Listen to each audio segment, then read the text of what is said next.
With our practice at exercise 12.2 writeNums, we're going to write a method called writeNums. So public writeNums is going to accept a integer as parameter, so int n, and it's going to print the first n integers starting with 1 in sequential order, separated by commas, so something like this. Now I'm going to make this a void. I'll make it static as well. Static void, and that is just so we return nothing. We're just printing. So inside of here, let's deal with this first line right here. We want to throw an illegal argument exception. That's pretty simple. So if our n is a value less than 1, we're going to throw a new, and we'll have our illegal argument exception, parentheses, and semicolon, just like that. So we're going to end like that. Now let's deal with our base case, and this is what we want to end with. We know that we're passing a big number, and we're going to eventually want to get to 1.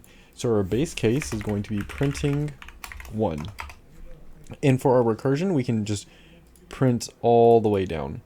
So for this base case, we'll say if, or we'll do else if our n is equal to 1, we're just going to do a system.out. Since we want it to all be in the same line, we're going to do print, not print line. And then we're going to just have the number 1, like this. And this is our recursion. So we'll have an else. And inside of this else, there are two things that we're going to want to do. The first is we want to print this number, and then we want to go to the next number. But, well, actually, we don't want to print this number first. Notice what I did there. If we print this number first, we'd be printing at the front here. So we want to go backwards. Essentially, we want to have our recursion be first, so that eventually we can hit the 1, and then when we unwind, we print all of this. We don't want to print this in the first go. So because recursion is basically you keep going backwards and then you go back forwards, and we want to go back forwards and print this out. That means it has to be after the recursion. So our recursion is going to be here first, writeNum, and we just want to decrement every single time. So we'll do n minus 1. And that's just going to decrement every single time.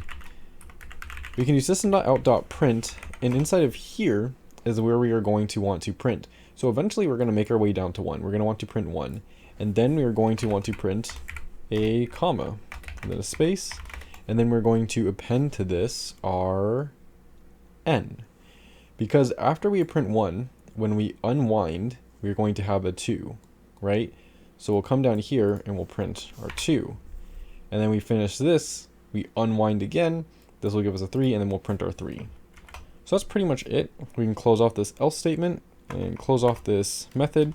If you have any questions, as always, leave them in the comments below. If you want more practice problems, let's see, should be writeNums. They're in the playlist linked below the like button. So we'll run our tests, and that should, it passes 3 out of 5 and not all 5. And that's because I did +2. I don't know why I did +2 and not n. What an odd mistake. So doing +n now, we run and pass 5 out of 5 tests. So that's the code I would use for exercise 12.2 writeNums.